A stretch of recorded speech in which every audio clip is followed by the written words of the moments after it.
So welcome back to part 3 of the garden tour, end of July. Tomatoes hanging everywhere. We were talking about the giant ox hearts there at the last. Just amazing size plants. They have gotten bigger than the super sauce tomatoes at this point by at least a foot, if not a foot and a half more. Beautiful, nice, long, tall, straight plants. Beautiful, beautiful, beautiful. And I am noticing right now that I have a red curry squash. Do you see that?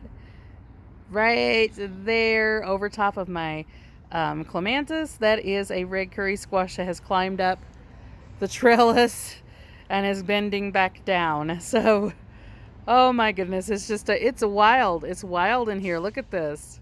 Now, I don't like trellising squash, but at this point, they're going to do what they want to do now. Because there's not a whole lot of room left in the garden, and they're going to go wherever they can. So I just let them do it. And you can see right now a nice big, look at that super sauce tomato in there. That tomato's enormous. Look at that. Probably well over a pound now. Gorgeous, gorgeous, gorgeous, gorgeous plant. And this is the lone sunflower on this section of the garden. And it is going to be a whopper of a sunflower, but it's just not very tall. Looks like we've already got a presentation of a head happening down in there. So this will not get much taller. Just going to be a super thick, heavy plant. And I think a lot of the trimming that I did on the sunflowers may have helped with that, because I did trim all of the lower leaves off. Now we're going to go into the small little blip that we have in the concrete that leaves a little bit of space for some growing here. We've got 5 pepper plants in here from my own seed. They are blooming, really healthy looking pepper plants. So you can see how pretty they are. Nice big leaves. You can see the blooms on the top there. On all of them, nice big plants.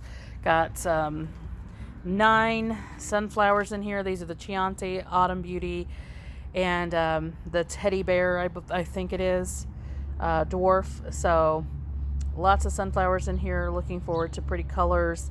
These are not going to get very tall. I think the maximum height on a couple of these is about 4 feet. I think on the teddy bear dwarf, they only get about 22 inches-ish. So really looking pretty, healthy plants. So look forward to those. And then we've got an extra red curry over here. At least I think it's a red curry. I don't even remember what I planted over here for the squash at this point. And it is going out on the walkway. The walkway here is pretty wide, so not too worried about that. We'll just keep wrapping it around this area. And then all the shallots are looking fantastic, getting nice and big. And we do have some cinnamon basil in here. Very, very tiny, because I just planted it about a week ago. Coming on. And then we've got a couple of some head lettuce in here, but I don't think they're going to do anything. Because it's a little bit shady over here. For some reason, the peppers are doing great, even though it's shady, but definitely looking pretty in this little section. And then, of course, over here in another main part of the garden, we have the potatoes. And the height on some of these potatoes, especially the ones in the back, is over half the length of my body. So really, really nice, tall, beautiful plants.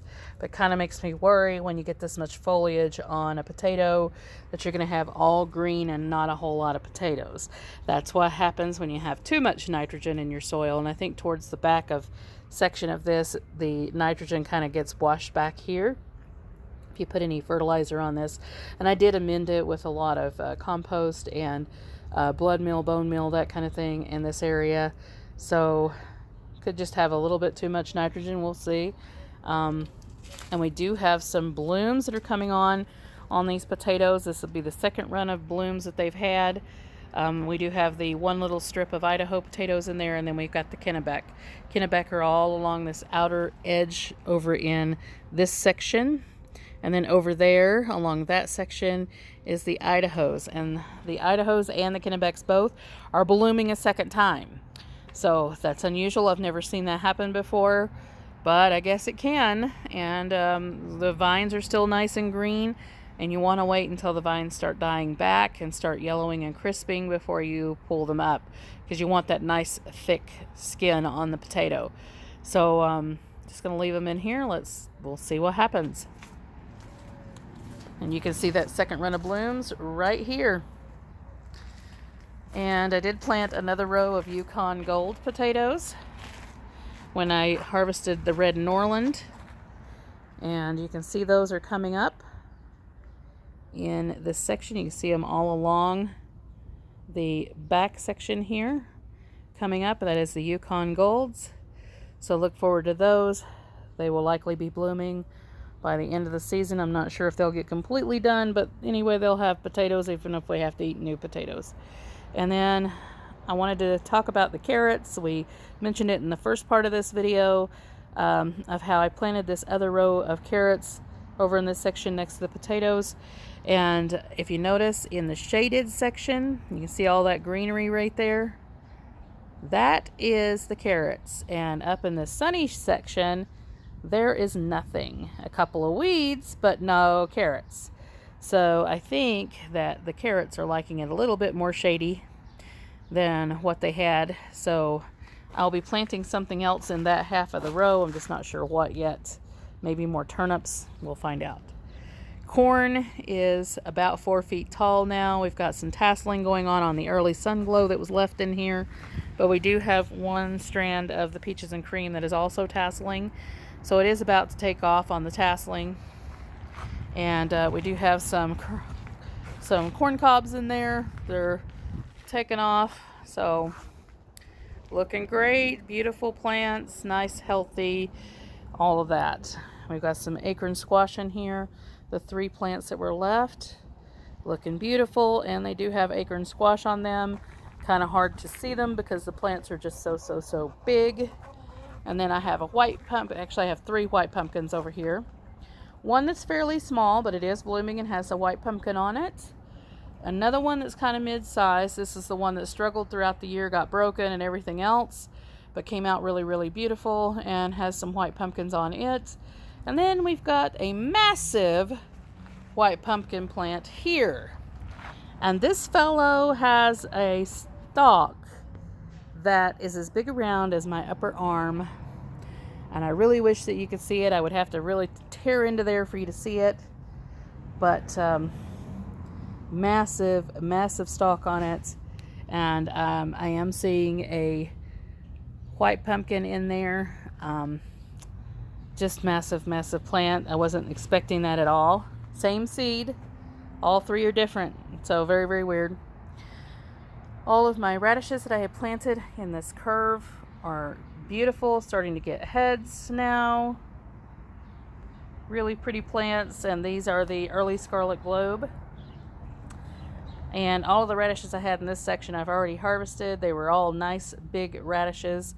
And we've got the borage coming on in there if it doesn't get killed out by the watermelon vines. Watermelon all blooming. I haven't seen a watermelon on it yet. There could be. I just can't see it at this point because there's just so much vines that are wrapping around with everything else. But like I said, I'm not going to be planting watermelon or melons in the garden or cucumbers. Next season it's just going to be in containers because those are doing way better. As you can see, this particular watermelon plant in this container is far exceeding the watermelon plants in here. There are 6 in here, and the vines, I'm not sure which one is which, but they're just not quite as big as the ones that are in the pot. We got the Tahitian squash going on over here that's interweaving in with the corn.